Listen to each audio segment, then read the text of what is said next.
भगवान राम और श्री कृष्ण दोनों ही भगवान विष्णु के अवतार माने जाते हैं। न भगवान राम ने कभी इस बात को नहीं जताया कि उनमें ईश्वरीय शक्ति है।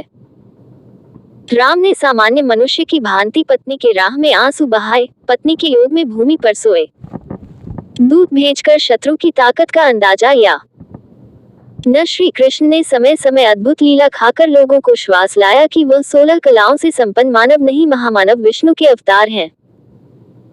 श्री कृष्ण ने कंस के कारावास में जन्म लिया और इनका जन्म होते ही कारावास के दरवाजे खुल गए और प्रहरी गहरी नींद में सो गए। साथ ही आकाशवाणी भी हुई कि बच्चे को नंदगांव में नंदराय जी के घर पहुंचा दो और नंदराय की नवजात कन्या को लेकर आ जाओ। ये श्री कृष्ण के महामानव होने का पहला संकेत था। कंस को जब कृष्ण जन्म की सूचना ली तो पूतना नाम की राक्षसी को कृष्ण को मारने के लिए भेजा।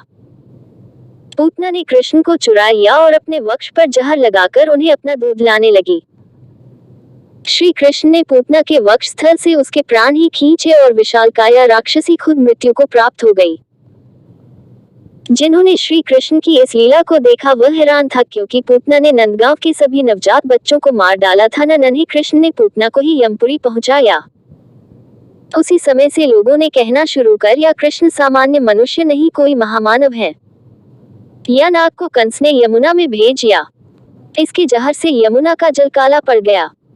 इस जल को पीने से पशु पक्षी और लोग मरने लगे। नंदगांव के लोग सोचने लगे कि अब गांव छोड़कर कहीं और बसना पड़ेगा। न श्री कृष्ण को ऐसा होना मंजूर नहीं था। एक न खेल खेल में श्री कृष्ण यमुना नदी में कूद पड़े और पहुंच गए या नाग के सामने। या का वध कृष्ण करने ही वाले थे कि नाग कन्याएं प्राण की रक्षा की प्रार्थना करने लगी। श्री कृष्ण ने या को नंदगांव से दूर जाने के कहकर माफ कर दिया। या ने श्री कृष्ण के सामने रथ झुका या और श्री कृष्ण ने या के फन पर खड़े होकर नटराज के रूप में नृत्य करना शुरू कर दिया। नंदगांव के लोगों ने जब इस दृश्य को देखा तो हैरान रह गए और उन्हें विश्वास होने लगा कि श्री कृष्ण महामानव हैं।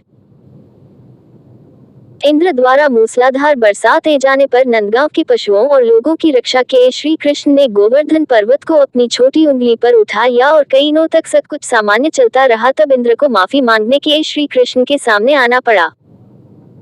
लोगों ने श्री कृष्ण की यह लीला देखी तो उन्हें पूरा यकीन हो गया कि श्री कृष्ण मनुष्य रूप में भगवान है। और श्री कृष्ण के कहने पर गोवर्धन पर्वत की पूजा शुरू कर दी और तभी से हर साल गोवर्धन पर्वत की पूजा की परंपरा चली आ रही है। कंस के पहलवानों को तक करके कंस का वध करना सी सामान्य व्यक्ति के वश की बात नहीं थी। जैसे ही श्री कृष्ण ने कंस का वध किया, चारों दिशों से श्री कृष्ण के जयकारे गूंज उठे। श्री कृष्ण के गुरुनी के पुत्र की वर्षों पहले सागर में डूब जाने के कारण मृत्यु हो चुकी थी।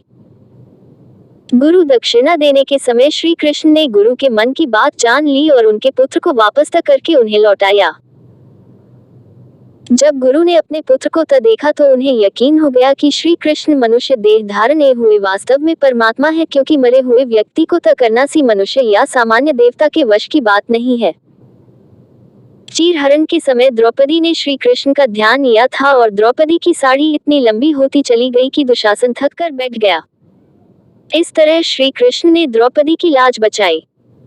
द्रौपदी और श्री कृष्ण की इस लीला से कौरवों की पूरी सभा ने श्री कृष्ण को भगवान रूप में जाना। पांडवों के दूत बनकर जब श्री कृष्ण दुर्योधन के पास पहुंचे तो दुर्योधन ने श्री कृष्ण को बंदी बनाने का आदेश दिया। इस समय श्री कृष्ण ने अपना व्यरूप धारण करके पूरी सभा को हैरान कर दिया। इस समय भीष्म और दुर ने श्री कृष्ण को विष्णु रूप में देखा। महाभारत युद्ध के दौरान हर न मूंगफली खाकर युद्ध में मरने वालों की संख्या की भविष्यवाणी करना ये भी बताता है कि श्री कृष्ण मानव नहीं महामानव हैं। श्री कृष्ण की सबसे भव्य लीला थी उनका राट रूप धारण करके अर्जुन को जीवन और मृत्यु के रहस्य का बोध करना। श्री कृष्ण का राट रूप साक्षात उनके परब्रह्म परमेश्वर होने का सबूत देता है और इसके बाद कोई शक नहीं रह जाता कि श्री कृष्ण मानव देह में श्री विष्णु के अवतार हैं।